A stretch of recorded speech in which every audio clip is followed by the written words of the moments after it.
Bien. Je déclare la séance ouverte. Je salue les membres du Conseil, les représentants des services, le public et la presse, et je vais procéder à l'appel des membres. Donc, Monsieur Jean-Pierre Delrieux. Présent.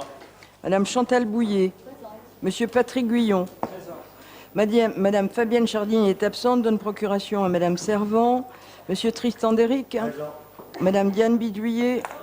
Monsieur Warren Laroué. Présent. Madame Françoise Suvet. Présent. Monsieur Marc Zizel. Présent.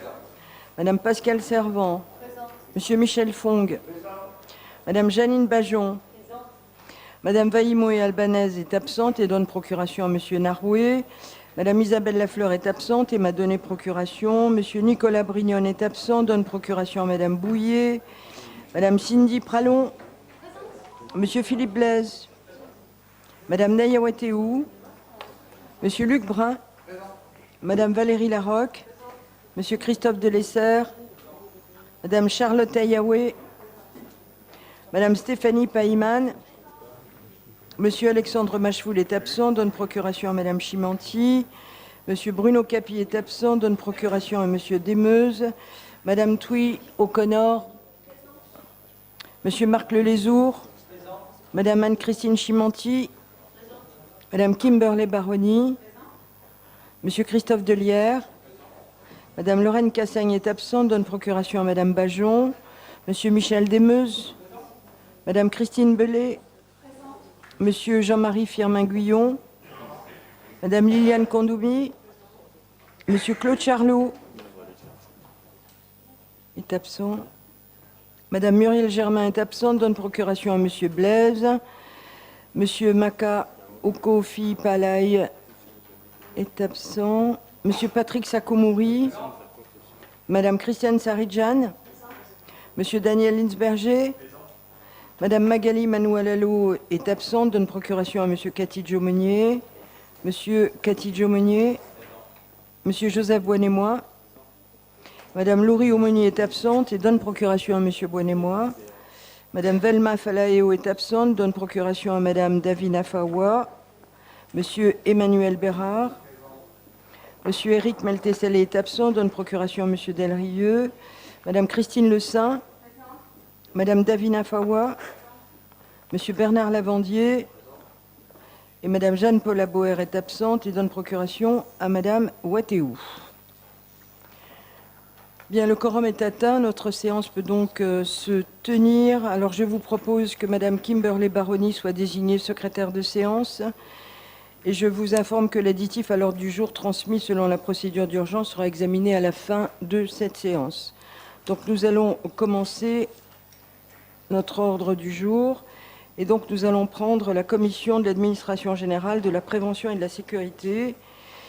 Et l'unique dossier de cette commission concerne la note explicative de synthèse numéro 2022-42. Elle est relative à une demande d'autorisation d'acquisition, de détention et de conservation d'armes, éléments d'armes et munitions pour les besoins de la direction de la police municipale. Et je vais passer la parole à Madame Pralon. Bonsoir Madame le maire et bonsoir à tous. Pour les besoins de la direction de la police municipale, il est proposé au conseil municipal de renouveler sa demande d'autorisation d'acquisition d'armes auprès du Haut Commissariat de la République tout en revoyant à la hausse le quota autorisé en 2018. Les travaux de la commission ont amené les échanges suivants. En réponse à Madame Larocque, le secrétaire général indique que l'augmentation des quotas d'armes permettra d'équiper en simultané l'ensemble des patrouilles présentes sur le terrain, malgré l'indisponibilité de certaines armes pour des raisons de maintenance ou de formation. Il s'agit ainsi de couvrir les besoins et d'éviter de faire partir sur le terrain des patrouilles qui ne seraient pas totalement équipées. Sur les articles 1 à 4 du projet de délibération, pas d'observation ni d'opposition. Avis favorable de la commission à l'unanimité. Je note la présence de Monsieur Claude Charlot. Donc, je vais engager la discussion générale. Y a-t-il des observations? Pas d'observation, des oppositions? Il n'y en a pas non plus. La délibération est donc adoptée. Nous allons maintenant passer à la commission de la solidarité, de la jeunesse, culture et sport. Et donc, le premier dossier est la note 2022-43. Elle est relative à l'attribution de subventions pour les sorties scolaires au titre de l'année 2022. Et je vais passer la parole à Monsieur Boinémois. Bonsoir Madame le maire, bonsoir à tous. Monsieur. Il est proposé au conseil municipal d'attribuer aux 48 écoles communales affiliées à l'OCCE des subventions destinées à la prise en charge des frais liés aux sorties scolaires pour un montant total de 2 280 000 francs CFP. Les travaux de la commission ont amené les échanges suivants. Madame Fawa estime ce montant de 6 000 francs par classe insuffisant au regard des coûts de transport. Se déclarant soucieuse du rééquilibrage de la commune, elle suggère d'augmenter le montant de cette subvention pour les écoles qui en ont le plus besoin, notamment celles situées dans le nord de la commune. Il est fait observer que l'octroi de subventions d'un montant différent d'une école à une autre va à l'encontre du principe fondamental d'égalité de traitement. Il est indiqué par ailleurs que le montant de 6 000 francs CFP correspond au coût de location d'un bus pour une classe, ce qui permet de financer une sortie par an et par classe qui ne rentrerait pas dans le cadre des apprentissages. Au regard de l'objectif de privilégier les apprentissages en classe, le montant des subventions allouées aux écoles publiques de la commune permet de répondre à leurs besoins. Madame le maire fait observer que ces subventions viennent compléter le dispositif d'aide provinciale. Monsieur Déric se déclare attaché à l'égalité citoyenne. Il affirme que la majorité municipale en exercice s'applique à œuvrer en faveur de l'ensemble des administrés de la commune, quelles que soient leurs origines ethniques ou leur classe sociale. Sur les articles 1 à 4 du projet de délibération, pas d'observation ni d'opposition. Avis favorable de la commission à l'unanimité. Je vous remercie, Monsieur Boinémois. J'engage la discussion générale. Y a-t-il des observations? Pas d'observation. Des oppositions? Il n'y en a pas non plus. La délibération est adoptée. Nous allons poursuivre avec la 2022-44. Elle est relative à l'acquisition d'une gravure du peintre Hubert Buel pour enrichir la collection historique de la ville. Et on poursuit, Monsieur Boinémois, s'il vous plaît. Il est proposé au conseil municipal d'autoriser l'acquisition de la gravure intitulée « Vendredi Nouvelle-Calédonie » du peintre Hubert Buel pour un montant total de 120 000 francs CFP, laquelle rejoindra la collection historique de la collectivité. Les travaux de la commission ont amené les échanges suivants. Madame le maire souligne le caractère exceptionnel de cette gravure sur bois, représentant une scène de rue de Nouméa en 1943, à l'époque des Américains. Sur les articles 1 à 4 du projet de délibération, pas d'observation ni d'opposition. Avis favorable de la commission à l'unanimité.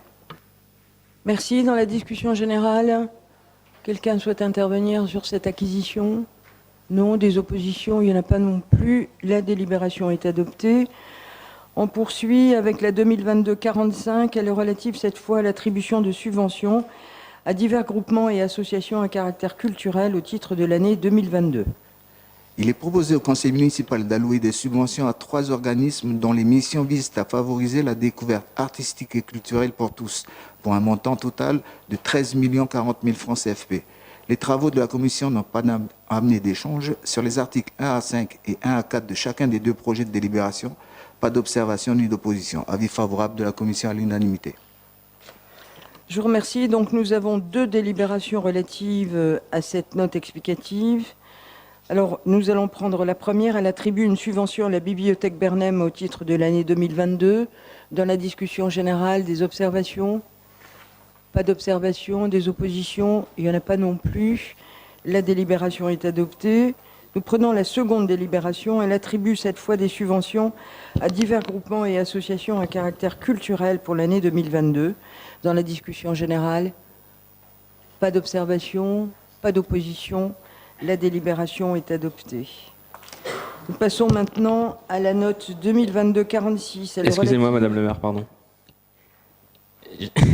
Ça a été un peu vite, j'ai raté l'abstention pour le vote pour la bibliothèque Bernheim, s'il vous plaît. Oui, alors, Monsieur Boinémois, Monsieur Catil-Jaumonier, la prochaine fois, vous êtes vice-président de la bibliothèque Bernheim, c'est bien ça? Oui, ça a été un peu vite, du coup, j'ai C'est pas eu le ça. temps de sortir. Donc, Eh ben voilà, la prochaine fois, il faudra partir. Voilà. Exactement. Donc, moi, je ne peux pas accepter une abstention. Ça ne se fait pas. Normalement, vous devriez être sorti. qu'on laisse le temps aux conseillers concernés de faire le nécessaire. Pardon? Tout défile à toute vitesse. Pardon? Oui, on est en train de voter à la suite sans se donner le temps de Ben faire non, les mais il choses faut correctement. suivre. On suit, mais on suit dans des délais qui sont normaux. Bon, vous savez pas, on va faire les choses dans les règles. OK? Parce que moi, je ne peux pas accepter ça, en général, quand on est directement concerné. Donc, je vais vous demander de sortir, Monsieur Catidjo-Monnier. Je reprends la délibération et vous reviendrez quand c'est fini. Voilà, c'est comme ça qu'on fait. Bien. Allez, on reprend, parce que moi, je fais les choses dans les règles. Hein. Donc, allez-y, Monsieur Boine-moi, on reprend la lecture. Allez, Monsieur Boine-moi. Il est proposé au conseil municipal d'allouer des subventions à 3 organismes dont les missions visent à favoriser la découverte artistique et culturelle pour tous, pour un montant total de 13 040 000 francs CFP. Les travaux de la commission n'ont pas amené d'échange. Sur les articles 1 à 5 et 1 à 4 de chacun des 2 projets de délibération, pas d'observation ni d'opposition. Avis favorable de la commission à l'unanimité. Très bien, je vous remercie, Monsieur Boine-moi. Donc, j'interroge le conseil. Y a-t-il des observations? Il n'y a pas d'observation, des oppositions, il n'y en a pas non plus. La délibération est adoptée. Alors nous allons poursuivre, Monsieur Boine-moi, il en reste une, je crois. Et il s'agit de la 2022-46. Elle est relative à l'attribution de subventions à divers organismes favorisant l'insertion sociale. Il est proposé au conseil municipal d'autoriser l'attribution de subventions à 4 organismes œuvrant en faveur de l'insertion sociale pour un montant total de 4 970 000 francs CFP et d'habiliter le maire ou son représentant à signer les conventions correspondantes. Les travaux de la commission n'ont pas amené d'échange. Sur les articles 1 à 4 du projet de délibération, pas d'observation ni d'opposition. Avis favorable de la commission à l'unanimité.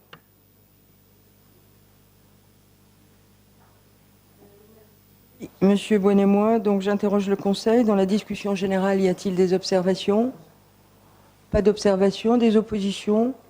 Il n'y en a pas non plus. La délibération est adoptée. Et nous avons maintenant la 2022-47. Elle est relative à l'attribution d'une subvention à la Caisse des écoles de Nouméa pour l'organisation de l'accompagnement scolaire pour l'année 2022. Il est proposé au conseil municipal d'autoriser le versement d'une subvention de 12 millions de francs CFP à la Caisse des écoles de Nouméa pour l'organisation de l'accompagnement scolaire pour l'année 2022 et d'habiliter le maire ou son représentant à signer la convention correspondante. Les travaux de la commission n'ont pas amené d'échange.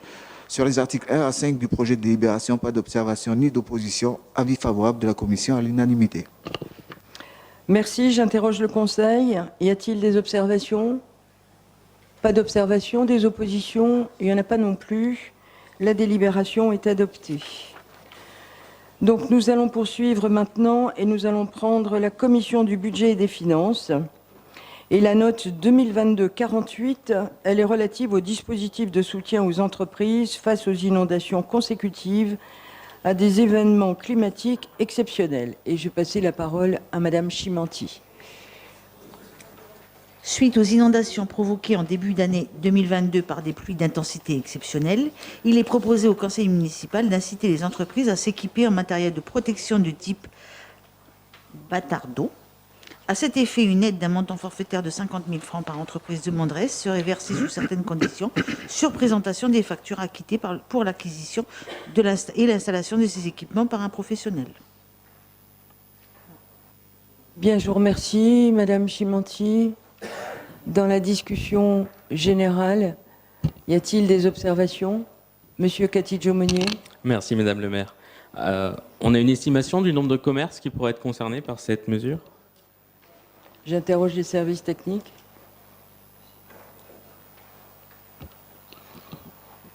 Alors, plusieurs dizaines assurément.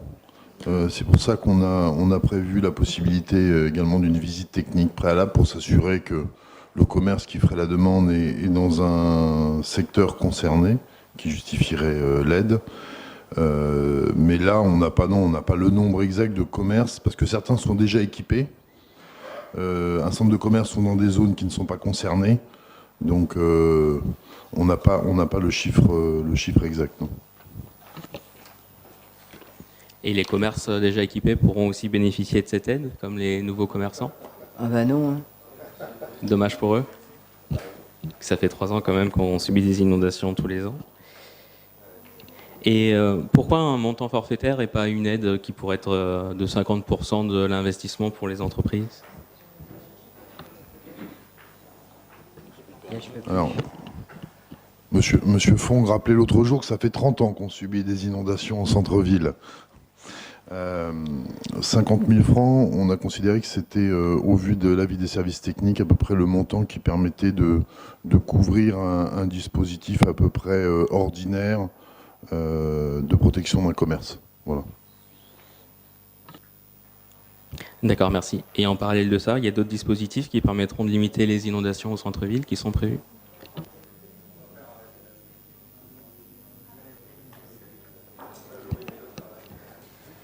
Parce qu'on voit très peu de travaux d'assainissement qui sont faits sur le centre-ville. Alors, si c'est déjà fait, c'est pas très efficace.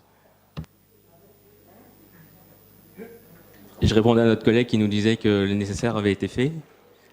Et quand on voit les commerçants de la rue Clémenceau, preuve que ça n'a pas été suffisant en tout cas. Ouais. Enfin, si vous pouvez faire quelque chose auprès du bon Dieu pour qu'on n'ait pas ces grosses inondations centenaires, moi je prends. Hein.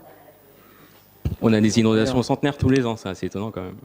Eh bien oui, on est rentré dans une ère, mais vous savez, la Nouvelle-Calédonie n'est pas la seule à subir ça. Quand on voit ce qui se passe et les dégâts qu'il y a en métropole, qui sont quelquefois bien pires, et en Australie et ailleurs, à Brisbane, il n'y a pas si longtemps. Donc voilà, après on peut faire tout l'assainissement du monde, hein, mais on va laisser Philippe Jusiac répondre à votre question.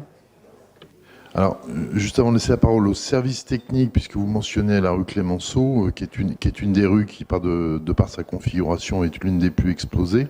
Donc on a reçu les commerçants, le collectif des commerçants de la rue Clémenceau récemment. Donc on leur a fait part effectivement du dispositif d'aide financière que la mairie envisageait, ce qui les a satisfaits. On a expliqué également les tenants, les aboutissants, parce que certains pouvaient légitimement penser que c'était uniquement un défaut d'assainissement, mais on sait que c'est aussi la configuration des villes. Hein. Toutes les villes du monde, lorsqu'il y a des pluies torrentielles, subissent des inondations.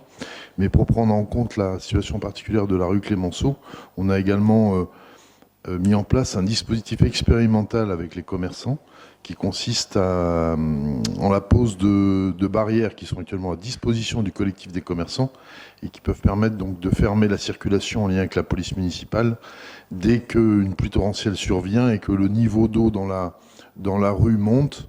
Parce que en fait, un des phénomènes qui aggrave les dégâts dans les commerces de la rue Clémenceau, ce sont les véhicules et qui pour certains s'amusent à rouler vite parce que ça fait des gerbes d'eau et c'est rigolo. Mais les gerbes d'eau, ça fait des vagues qui rentrent dans les commerces. Voilà.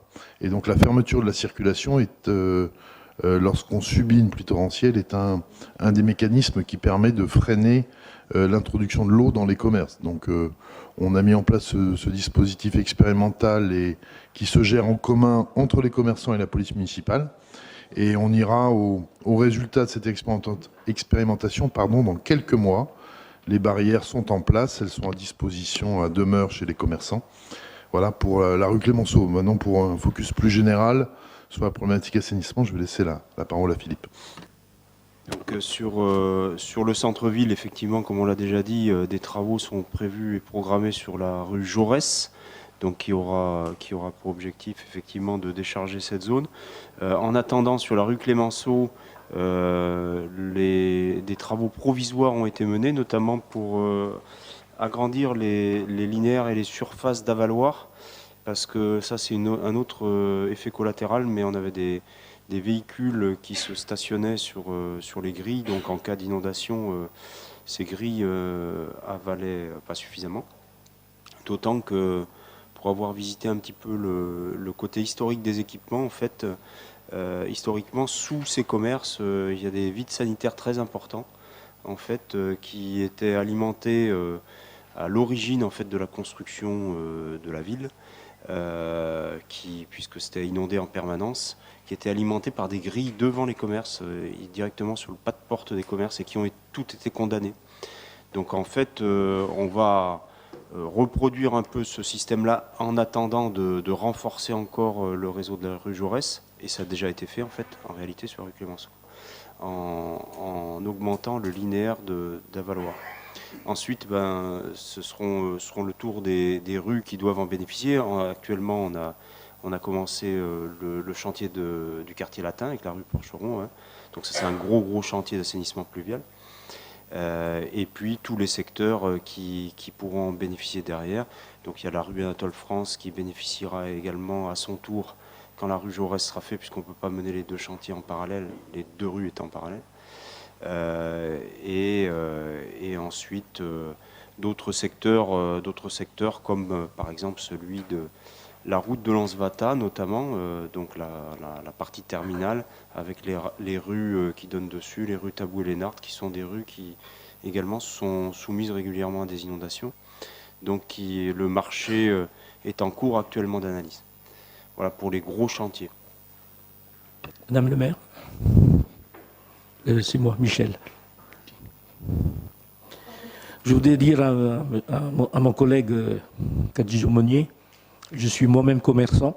Lorsque nous avons reçu les commerçants de la rue Clémenceau, qui se plaignaient d'avoir 20 cm d'eau chez eux, j'ai dit que si vous avez 20 cm d'eau chez vous, j'en ai 30 chez moi. Parce qu'il y a eu parfois des grosses pluies où l'eau rentrait par la rue Clémenceau chez Jiffy, sortait par la rue Austerlitz où je suis. Je n'ai jamais été inondé.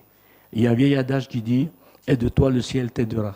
Si les commerçants eux-mêmes faisaient l'effort, lorsqu'il y a des grosses pluies, de dégager les avaloirs qui sont bouchés par les feuilles, par les masques, parce qu'il y en a, et par les boîtes et les canettes, ben ce sera moins bouché. Et moi, ce que je fais avec les commerçants de ma rue, je crois que nous sommes les seuls à savoir qu'il y a 10 avaloirs dans notre rue. J'ai posé la question aux commerçants. Combien vous avez d'avaloirs dans la rue ? Il n'y en a pas un qui a été capable de me répondre. Et moi, je lui ai dit, vous pouvez me dire merci. Parce que lorsque vous avez été inondé, l'eau descendait. Moi, j'ai vu l'eau monter. Qu'est-ce que j'ai fait ? Je suis allé enlever les avaloirs. Parce qu'on ne voyait plus le tourbillon. Vous savez ce qu'un commerçant m'a répondu ? Ben, je ne vais pas aller faire ça parce que je n'ai pas envie d'attraper la leptospirose. J'ai dit, bon, ben, c'est même pas la peine de discuter. Moi, je suis pragmatique, je protège mon commerce et je n'ai jamais été inondé. Voilà, c'est tout ce que j'ai à dire. Bien. Y a-t-il Monsieur Bérard? Merci Madame le maire. Oui, je suis d'accord avec l'analyse. Je vais rebondir déjà sur ce que disait notre collègue. Simplement, il faut se mettre aussi à la place d'un certain nombre d'acteurs du centre-ville. Ils ont eu des travaux pendant combien d'années ? Il y a 30 ans, c'est vrai, les inondations existaient déjà, je rejoins le point de vue. Il y a 30 ans, il y avait déjà des inondations. Sauf que ce centre-ville a connu des travaux lourds, massifs, pendant combien d'années déjà ? Donc, on peut comprendre qu'un commerce qui a déjà été abîmé, parce que quand il y a des travaux, le chiffre d'affaires il s'effondre pour un certain nombre.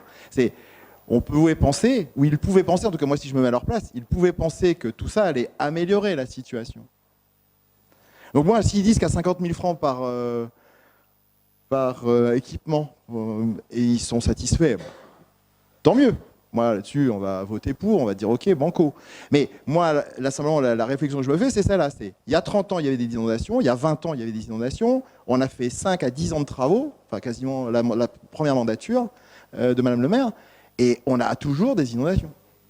Donc c'est là où je comprends la ire de certains commerçants. Qu'après, ils aient des attitudes qui ne sont pas acceptables, je suis d'accord aussi.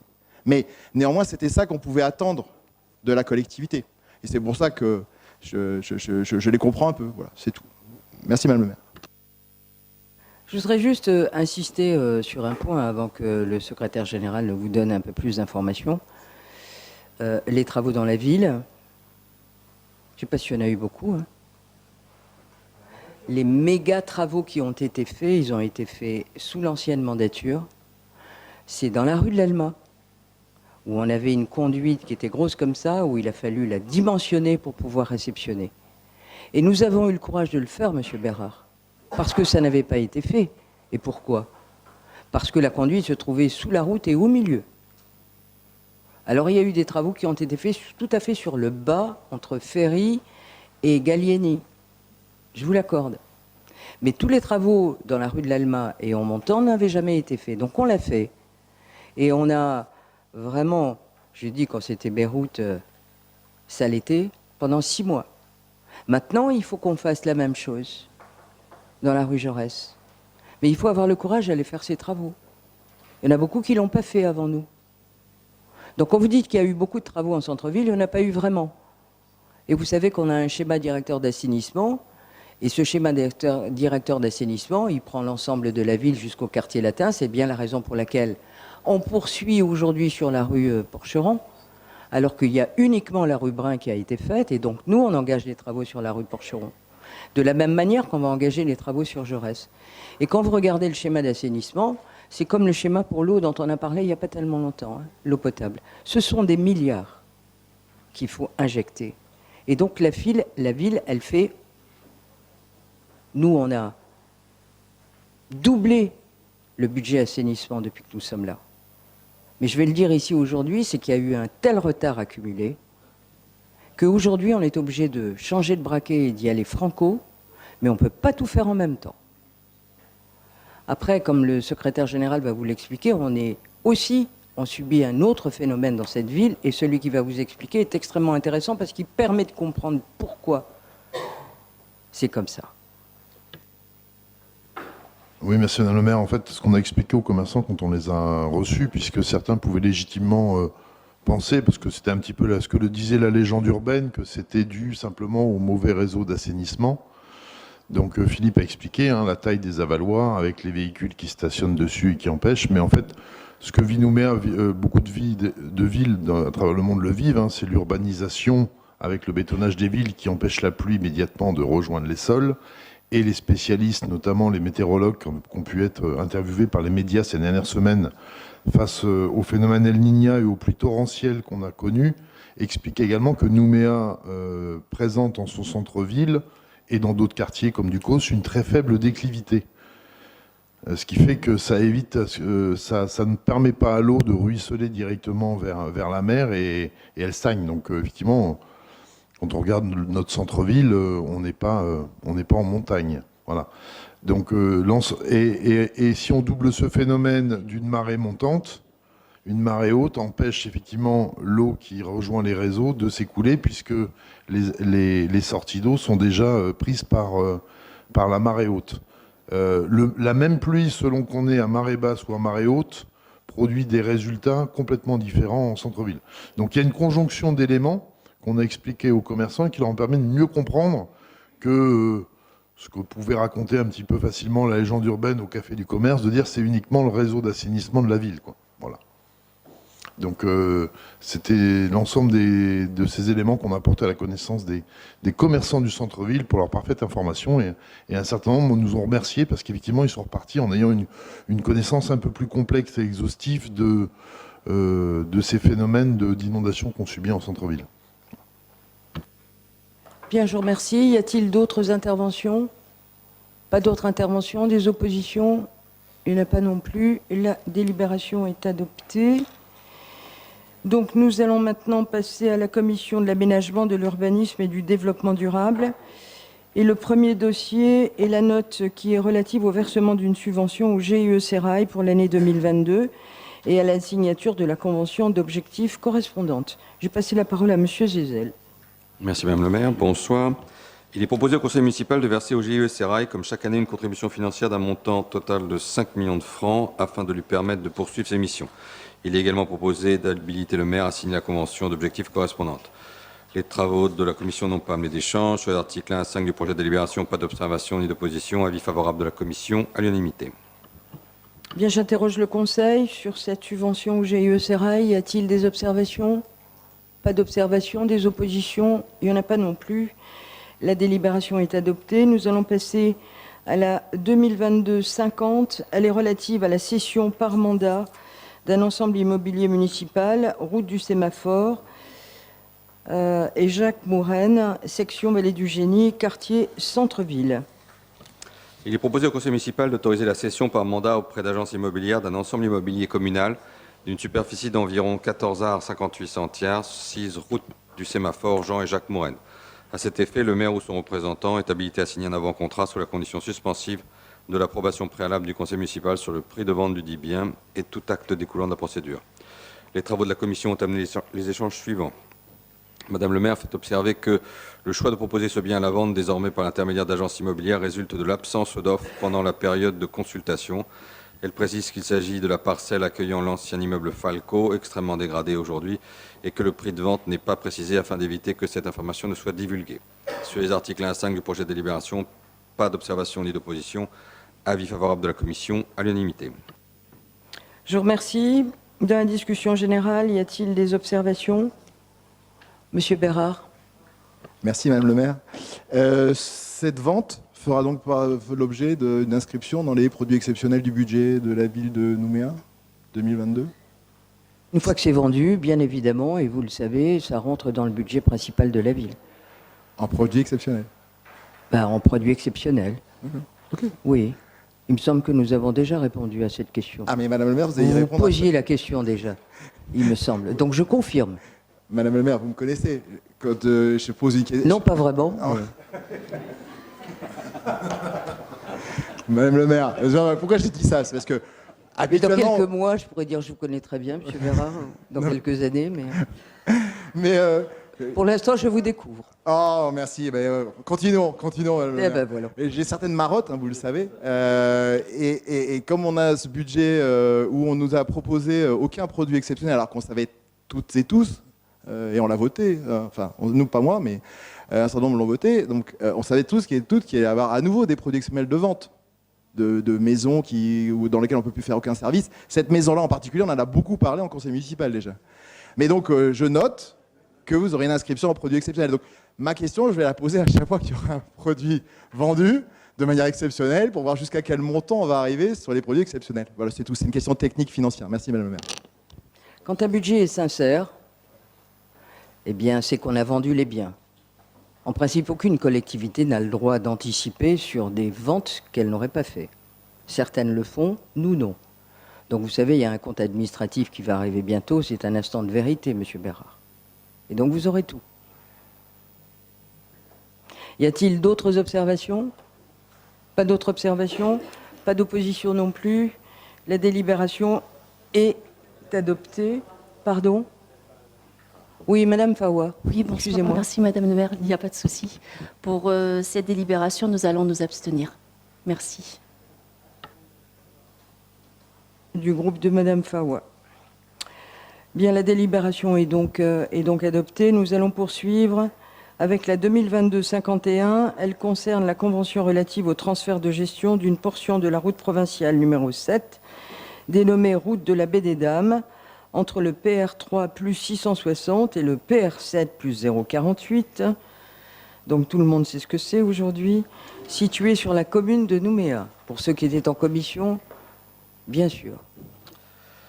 Il est proposé au conseil municipal d'habiliter le maire ou son représentant à signer avec la province sud la convention relative au transfert de gestion d'une portion de la route provinciale numéro 7, dénommée route de la Baie des Dames, comprise entre le carrefour giratoire de Tindu et l'accès au dépôt de carburant par anticipation au transfert du foncier de la dite voie dans le domaine public communal. Les travaux de la commission ont amené les échanges suivants. Il est précisé que PR signifie point de repère kilométrique. Il est confirmé à M. Déric que cette portion de route est comprise entre le point situé à 660 mètres après le 3e kilomètre et le point situé 48 mètres après le 7e kilomètre de la voie dont l'origine est le giratoire de Pavette.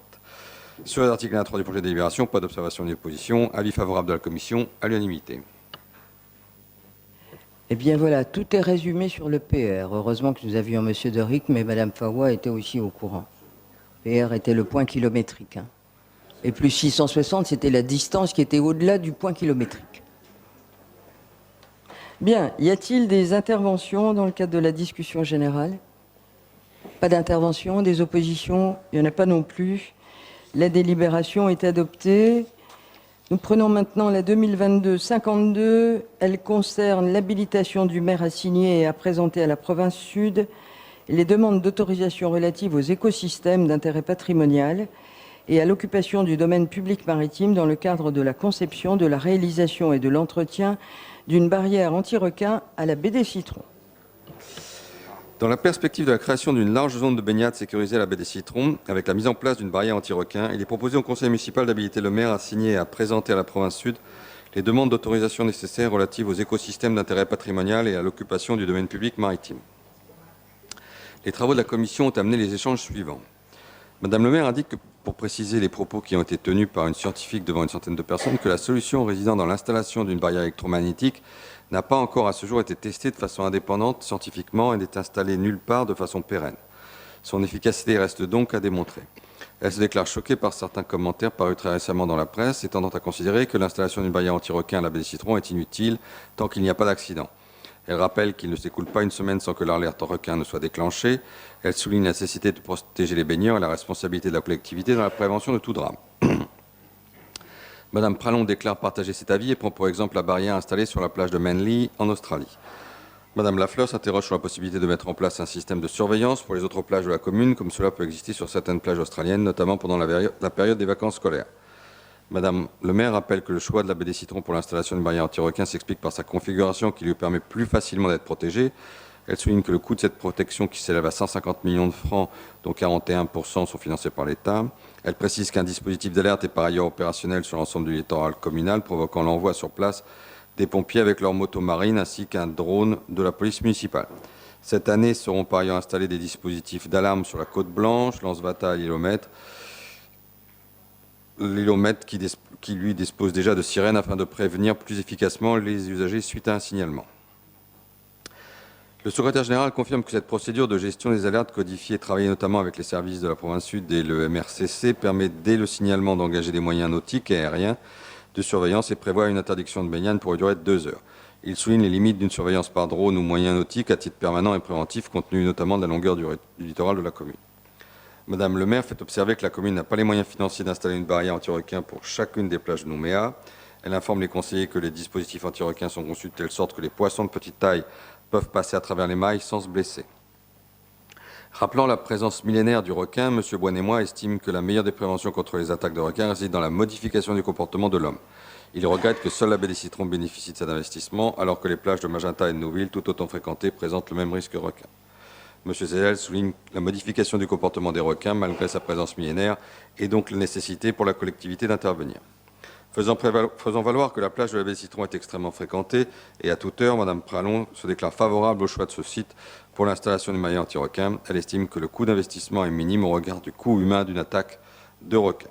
Madame le maire souligne la forte augmentation des bateaux, des baigneurs, de comportements qu'il convient de rectifier, notamment les rejets de la pêche dans la mer, le problème posé par les bateaux forains, pas tous correctement équipés.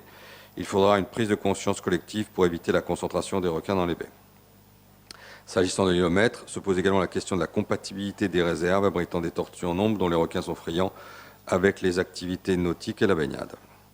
Le secrétaire général ajoute qu'en complément de cette barrière anti-requin, il existe un plan d'action de réduction du risque requin élaboré en partenariat avec la province sud, comprenant pas moins de 75 actions dont certaines sont déjà mises en place et tendent notamment à limiter certains comportements humains problématiques. M. Boinémois déclare réserver son avis pour la séance publique tout en précisant que son vote devrait être défavorable. Sur les articles 1 et 4 du projet de délibération, pas d'observation ni d'opposition, avis favorable de la commission à l'unanimité.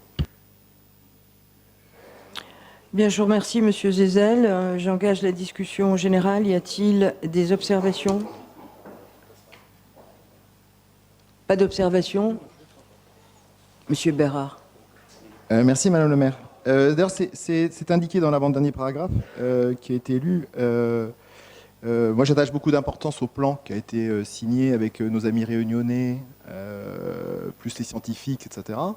Ma question est, par rapport à ce plan, est-ce que c'est le même? Je suppose que oui, mais si c'est le même, mais est-ce que les acteurs de ce partage d'informations et ces recherches scientifiques qui sont menées dans le cadre de cette convention avec les réunionnais, est-ce qu'on les a interrogés sur l'utilité ou la futilité d'un tel dispositif? Question 1.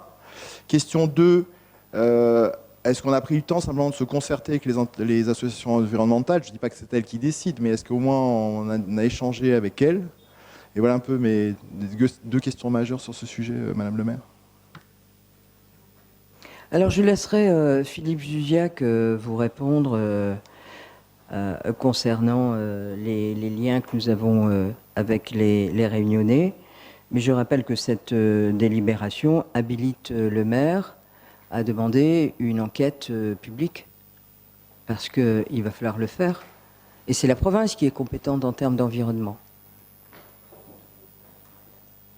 Donc les associations auront tout le loisir de pouvoir dire si elles sont d'accord ou pas.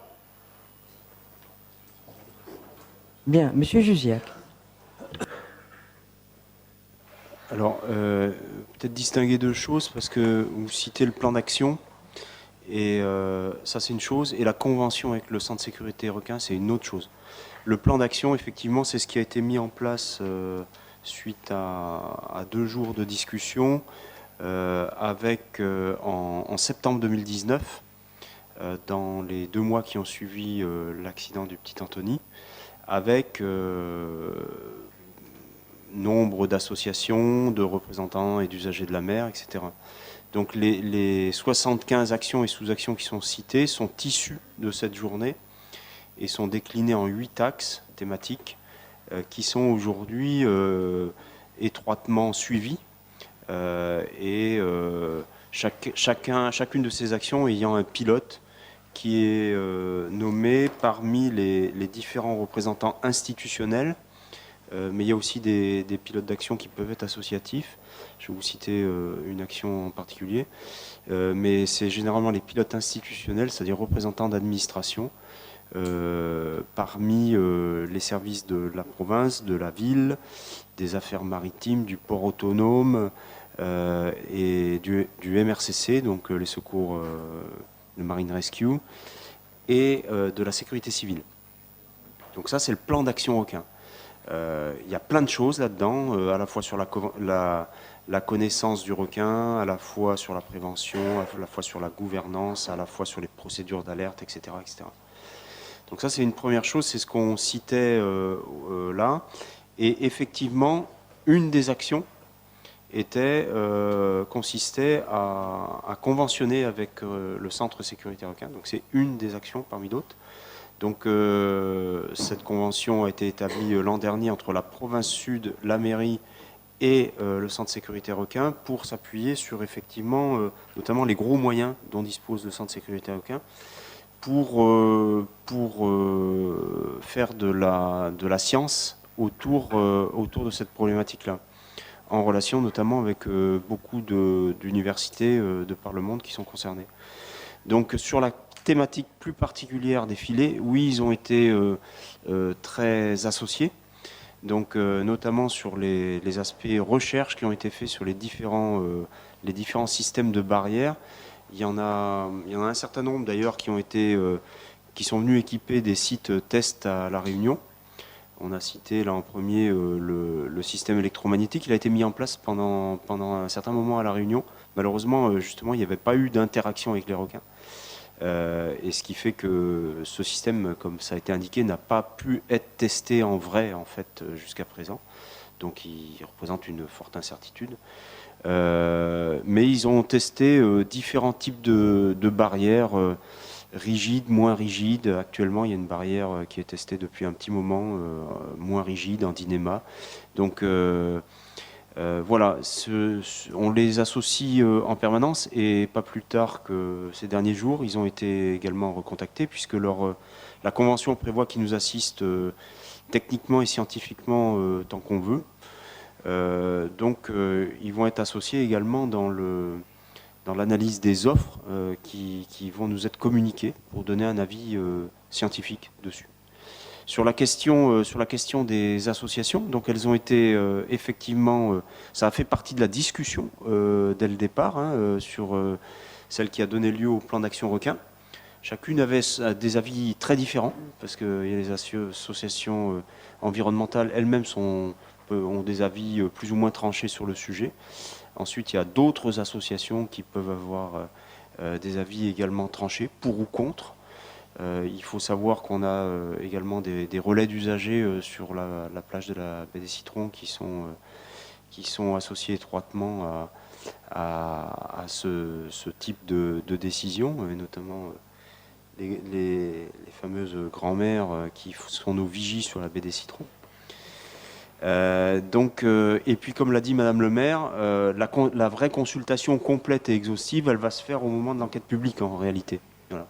Donc ce dossier sera soumis à enquête publique et à partir de là, effectivement, tout le monde pourra consigner son avis puisque ce sera non seulement une étude d'impact mise à disposition, mais également mise à disposition sous forme d'enquête publique avec nomination d'un commissaire enquêteur.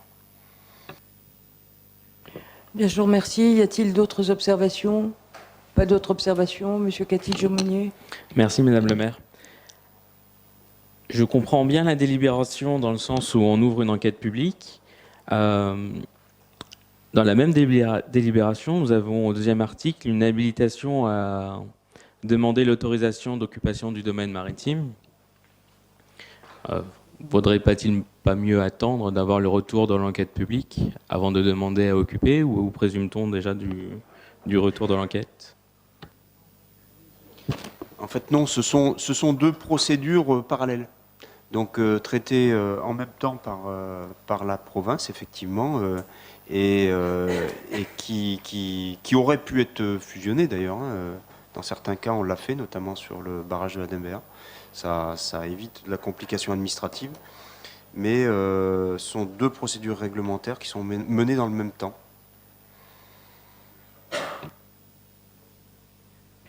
Y a-t-il d'autres observations? Pas d'autres observations? Y a-t-il des oppositions? Monsieur Bonnet-moi. Opposition. Vous voulez parler? Non, je D'accord. maintiens ce qui avait été Votre dit. position. Et puis, Y a-t-il d'autres oppositions? Madame Fawa. Merci Madame le maire. Notre vote sera également défavorable. Nous comprenons bien l'objectif de cette installation qui ne peut être bénéfique pour la sécurité de nos baigneurs. Cependant, il convient de rappeler que le risque zéro n'existe pas. Une barrière anti-requin ne doit pas entraîner une baisse de vigilance de la part des baigneurs en leur faisant penser que le système est infaillible. On ne vit pas contre, mais avec la nature. Celle-ci est imprévisible et nous ne pourrons pas toujours anticiper le comportement des requins. Il est donc important de ne pas délaisser le volet préventif auprès des habitants. Pour conclure, l'association Sea Shepherd a de nombreuses fois soulevé les défauts de ce système qui impactent également le risque de la vie maritime. Tortues, raies, dauphins se retrouvent parfois bloqués dans les filets et rares sont ceux qui y survivent. Ainsi, Madame le maire, nous sommes donc défavorables à cette délibération. Merci. Bien, y a-t-il d'autres explications de vote? Donc, j'ai bien compris que vous étiez opposé, Monsieur Boel-et-moi. Y a-t-il d'autres oppositions? Pas d'autres oppositions. La délibération. Monsieur Catil-Jaumonier. Pardon, nous abstenons. Abstention de Monsieur Nous abstenons parce que, en effet, nous pourrions être d'accord avec l'ouverture d'une enquête publique. C'est fort heureux que les associations aient l'occasion d'accéder à l'étude d'impact et de pouvoir y répondre. Par contre, l'article 2 sur la demande d'autorisation d'occupation du domaine maritime, ça nous paraît un peu précipité et présumer un peu des retours qu'il pourrait y avoir. Merci. Bien. Donc, abstention et 2 votes contre. La délibération est adoptée. Bien, nous allons poursuivre avec la note 2022-53. Elle concerne la résiliation de la convention de mandat numéro 2020 d'Avar SDE 10686 du 14 décembre 2020, l'abrogation de la délibération numéro 2021-1247 du 20 décembre 2021 et la signature avec la Nouvelle-Calédonie d'une convention d'assistance technique relative aux travaux de confortement du barrage de la Dembéa. On poursuit, Monsieur Zézel. Suite à la volonté exprimée par la Nouvelle-Calédonie de reprendre la maîtrise d'ouvrage de l'ensemble de l'opération de confortement du barrage de la Dembéa, tout en poursuivant avec la commune une étroite collaboration pendant toute la durée des travaux, il est proposé au conseil municipal de résilier la convention de mandat numéro 2020 d'Avar SDE 10686 du 14 décembre 2020 relative aux travaux de confortement du barrage de la Dembéa, d'abroger la délibération numéro 2021-1247 du 20 décembre 2021, d'habiliter le maire à signer une convention d'assistance technique avec la Nouvelle-Calédonie relative aux travaux de confortement du barrage de la Dembéa. Les travaux de la commission ont amené les échanges suivants. En réponse à M. Boin-et-Moi, Mme le maire confirme qu'une conduite spécifique alimente directement la SLN. M. Fong indique, au regard du projet de convention d'assistance technique, que c'est en moyenne 1 million de mètres cubes d'eau par an qui est fourni à la SLN, soit 7% du volume prélevé au barrage de la Dembéa. Sur les articles 1 à 5 du projet de délibération, pas d'observation ni d'opposition. Avis favorable de la commission à l'unanimité. Je vous remercie. Dans la discussion générale, y a-t-il des interventions? Ah, mais il y a la datif aussi. Madame Chimanti. Moi, c'est juste une question technique, en fait. Je voudrais savoir, en fait, le barrage de Nimbéa, puisqu'il est très, très, très vieux. Hein. Je me souviens même qu'on avait mis 86 millions de sirènes au cas où il explose, et puis que, comme ça, le temps, les gens, ils ont le temps de se sauver, sortir de leur maison, etc. Donc, il faut quand même dire que, bon, ça fait quand même un bout de temps. Hein. Elle en a pour combien de temps, en fait, le barrage de Nimbéa? 5 ans, 10 ans, 2 ans? Parce que moi, ce que j'ai peur, c'est que la Nouvelle-Calédonie, vu dans l'état où elle se trouve financièrement, et on va pas épiloguer là-dessus, mais s'ils n'ont pas de sous, on fait comment? Je veux dire, si on n'arrive pas, vous voyez ce que je veux dire? Moi, ça m'inquiète. Alors, vous me dites, je sais pas, le barrage, il tient combien de temps, quoi? Un certain temps. Je n'ai pas la boule de cristal. Par contre, là, les travaux consistent à faire, à revoir le dimensionnement pour une crue millénaire. Donc là, on ne fait pas des travaux parce qu'il va tomber, en fait, parce qu'il donne des signes de faiblesse. On met des travaux pour se mettre en conformité par rapport à la réglementation sur les grands barrages. Donc c'est... Si la crue dépasse une crue millénaire, il est en risque de rupture. Enfin, si la crue dépasse une crue centenale, il est en risque de rupture. C'est pour ça qu'il est demandé de le redimensionner sur une crue millénaire.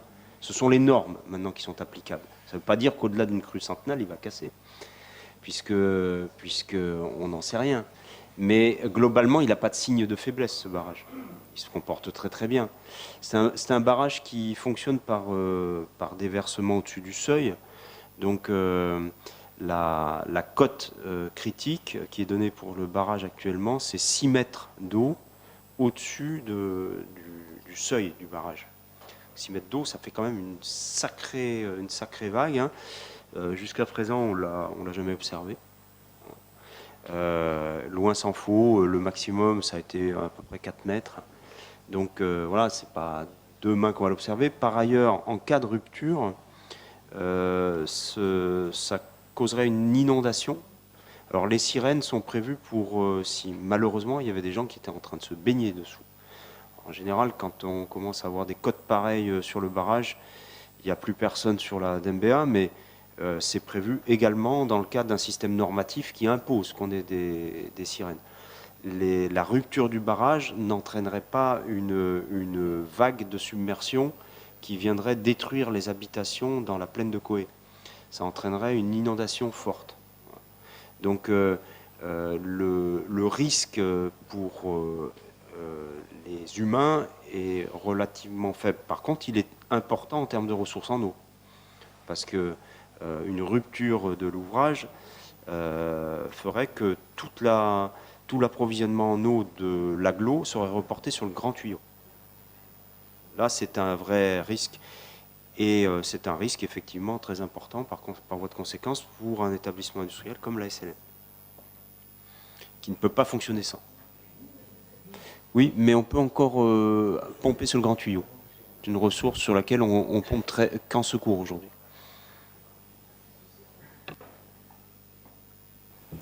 Monsieur Bérard. Merci Madame le maire. J'allais aller dans le même sens. Moi, ce qui m'a le plus inquiété, c'est dans la NES, c'est pas le débat sur la SLN. On est d'accord, la SLN meurt s'il n'y a plus d'eau, on est d'accord. Mais c'était nous, les populations, alors, ok, il y a le grand tuyau, quoi. Ça nous coûtera fort cher. Mais moi, l'inquiétude que j'ai, c'est quand vous dites que la Nouvelle-Calédonie ne peut plus payer, ou en tout cas, elle ne peut pas s'engager à payer, si j'ai tout saisi, et qu'elle dit, bah, je reprends. Mais ça veut pas dire que si elle reprend, elle va faire les travaux. Car comme elle n'a pas de sous, comment elle va pouvoir reprendre? Alors, ok, elle dit, je vais refaire, mais c'est dans quelle mesure la population et ce barrage, lors des commissions présidées par Mme Baroni, où on a plein d'informations sur l'eau, etc., ben, c'est quand même 65 à 70% de nos consommations. Donc là-dessus, je suis inquiet par cette phrase dans la NES. Bon, au-delà de la SN, mais donc qu'est-ce qu'on peut faire pour avoir une garantie que la Nouvelle-Calédonie va faire les travaux? Merci, Madame le maire. Bah, La Nouvelle-Calédonie, elle a quand même une sacrée responsabilité parce qu'il s'agit quand même de l'eau qui est vitale. Donc, dans le budget de la Nouvelle-Calédonie, on doit, comme dans le budget des collectivités, qu'elles soient la Nouvelle-Calédonie, les provinces ou les communes, il y a des priorités qu'on doit se fixer. Et il y a des investissements qui sont très prioritaires. Et donc la Nouvelle-Calédonie, elle a pris conscience, parce que la commune lui a maintes et maintes fois, et c'est là-dessus que Mme Chimanti a raison, maintes et maintes fois dit que nous, on avait une gestion, mais l'outil, en tout cas le barrage, ne nous appartient pas. Et que la Nouvelle-Calédonie, à travers la DAVAR, a décidé de reprendre et de faire les travaux. Donc il va bien falloir que la Nouvelle-Calédonie, en tant que responsable du barrage, inscrive dans son budget les travaux nécessaires pour maintenir le barrage et faire les travaux pour le maintenir en état dans lequel il doit être. Voilà.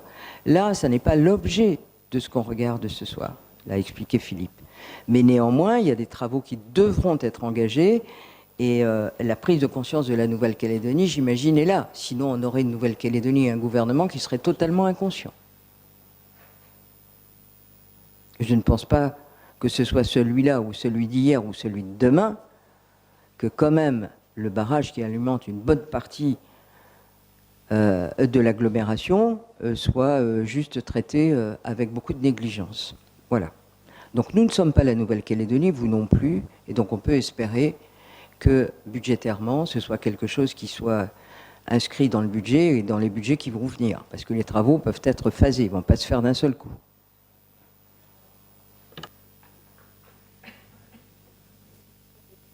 Excusez-moi, y a-t-il d'autres interventions? Pas d'autres interventions? Il y a des oppositions? Pas d'opposition? La délibération est adoptée. Nous allons maintenant prendre la note explicative de synthèse 2022-54. Elle est relative aux décisions prises par le maire par voie de délégation du conseil municipal. Ce rapport concerne les décisions prises par délégation du conseil municipal pour la période du 1er janvier au 31 mars 2022. Dans la discussion générale, vous avez tous lu le document. Et donc, est-ce que vous avez des remarques à formuler? Monsieur Bérard, vous avez trouvé quelque chose dans le document? Mais vous nous fournissez des documents, moi je m'attache à les lire, et il y a un certain nombre de détails techniques. Je ne remets jamais, d'ailleurs vous noterez, de toute façon on n'a pas à voter. Vous avez pris ces décisions, on vous a délégué ces pouvoirs, vous la prenez. Mais il y a quand même des choses techniques. C'est vrai que c'est peut-être plus un débat avec les services techniques, peut-être qu'il faudrait que j'appelle les services techniques plutôt que d'aborder ce genre de sujet ici, mais néanmoins. Il y a 2 avenants de convention qui m'étonnent. Donc, elles concernent le 4e kilomètre, donc elles concernent les marbreries nouméennes et le groupe Jandot. Donc, on est sur des conventions où on fait des avenants depuis 2016. Enfin, on a une convention annuelle qui a été signée tant pour l'un que pour l'autre de 2015 à 2016. Puis là, chaque année, on vous demande, Madame le maire, de refaire un avenant, et je refais un avenant, et je refais un avenant. Est-ce qu'on ne peut pas plus stabiliser ce dispositif? Ou alors on leur retire les terrains. Alors il y en a un, je suppose que c'est le grand parking. La marbrerie, je vois à peu près où elle est. Et le grand parking, je vois aussi où à peu près il peut être. Mais soit on stabilise les choses, parce qu'en plus, derrière ça, s'ils occupent de manière temporaire ces terrains, s'il y a un fonds de commerce derrière dessus, ou s'ils vendent quoi que ce soit sur ces terrains, après il y a des problématiques de fonds de commerce si vous récupérez ça. Enfin, il peut y avoir des problématiques juridiques et commerciales. Donc c'est ça ma question, c'est pourquoi chaque année on renouvelle et on ne stabilise pas le processus sur 2 ans, 3 ans. Voilà, merci Madame le maire. Et ce sera la seule question sur tout ce texte. Pardon. Le problème, il est très simple. S'il s'agit d'une occupation temporaire, ça date de Mathusalem. Si jamais on changeait demain, ça veut dire qu'il faudrait qu'on passe et que ces gens aient des beaux commerciaux. C'est plus du tout la même chose. D'accord? Donc, on a une approche différente sur cette partie de la ville. D'abord, dans le PUD, il y a une emprise foncière qu'on veut garder avec la possibilité de pouvoir élargir une route parce qu'on ne peut pas laisser les choses comme ça. Ça veut dire que demain, on pourrait très bien avoir un élargissement de cette rue.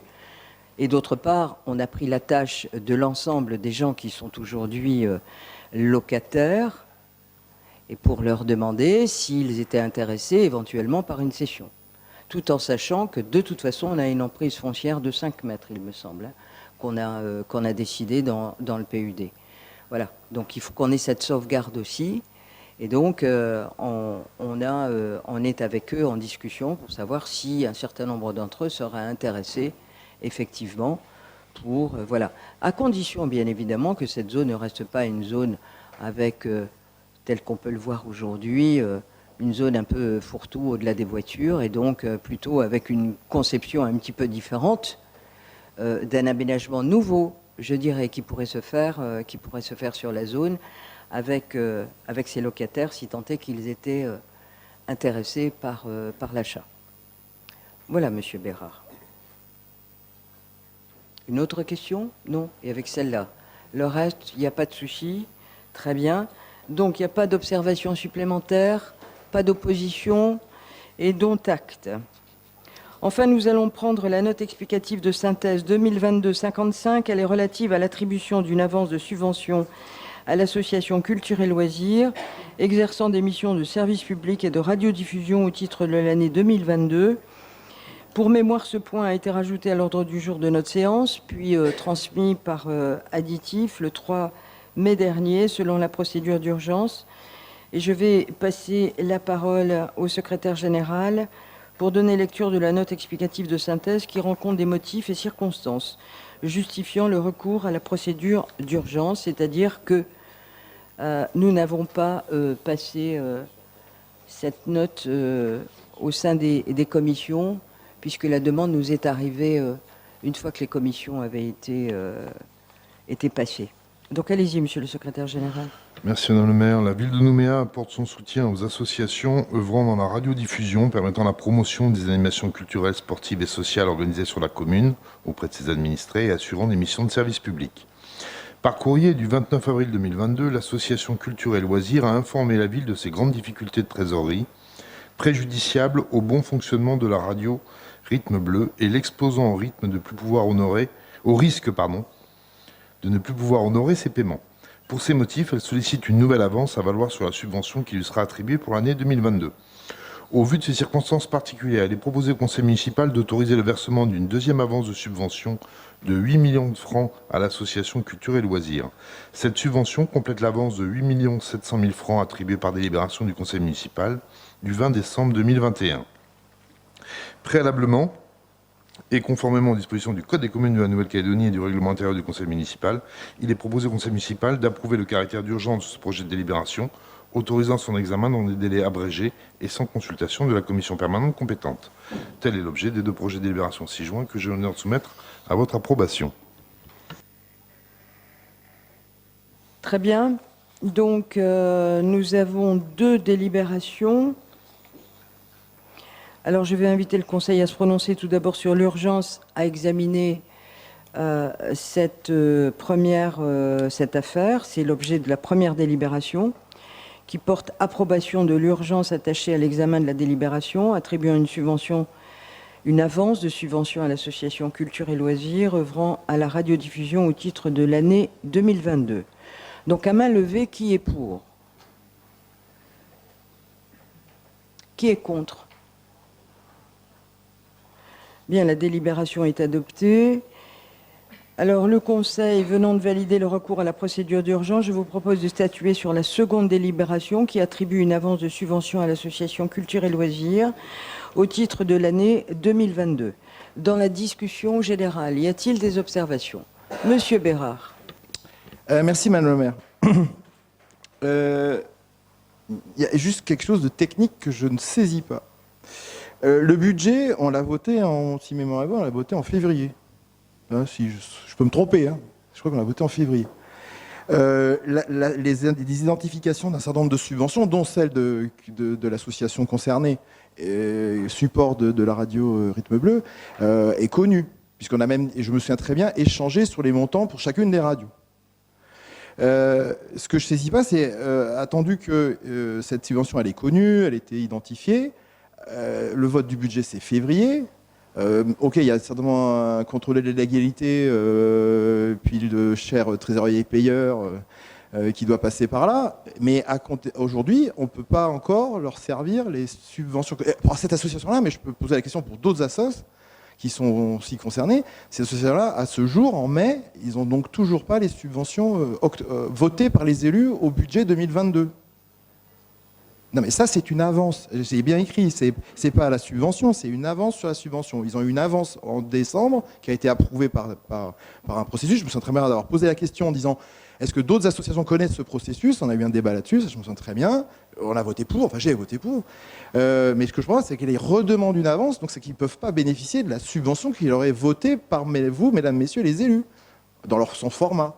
Parce que comme on est en mai. Y compris vous.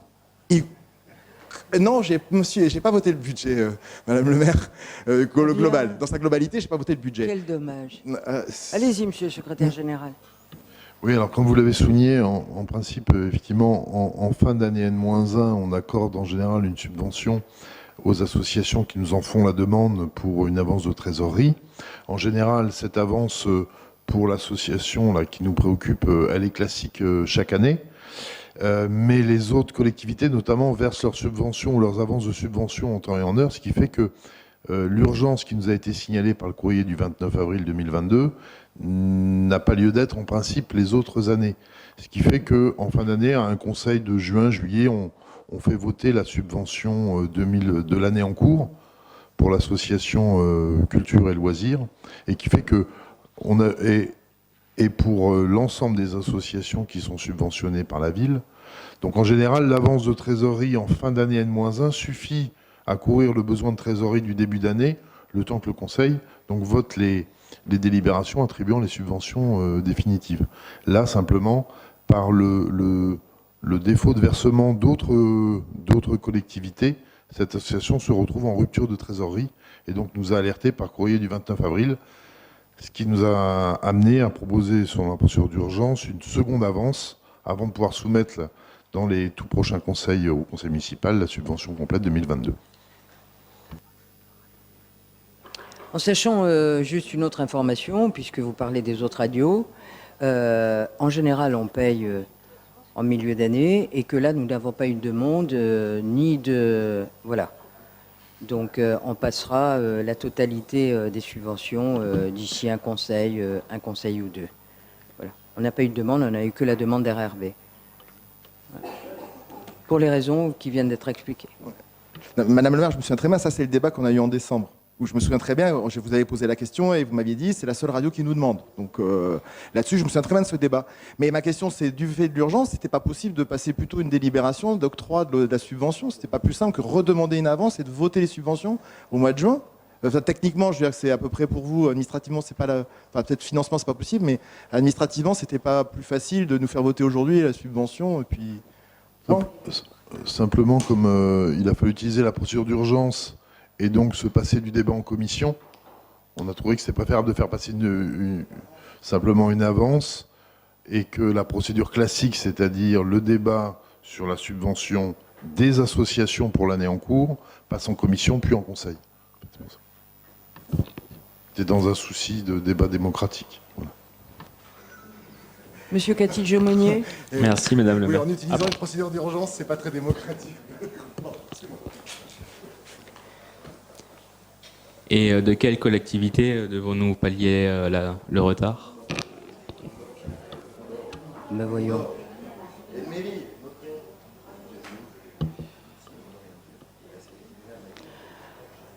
Enfin, on sait très bien que les collectivités, Monsieur Catil-Jomonier, qui sont celles qui aident jusqu'à présent les radios, il s'agit de la province sud, du gouvernement de la Nouvelle-Calédonie et d'autres communes aussi. Voilà. Et c'est exactement la même chose pour les autres radios.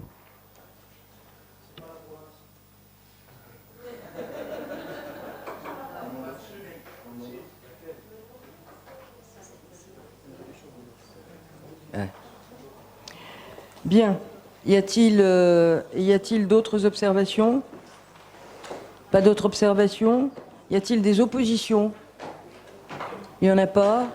Eh bien, la délibération est adoptée. Donc, notre séance est terminée. Je vous informe que le prochain conseil se réunira le 14 juin, notamment pour l'étude des comptes administratifs. Je vous remercie. Je vous souhaite une bonne soirée.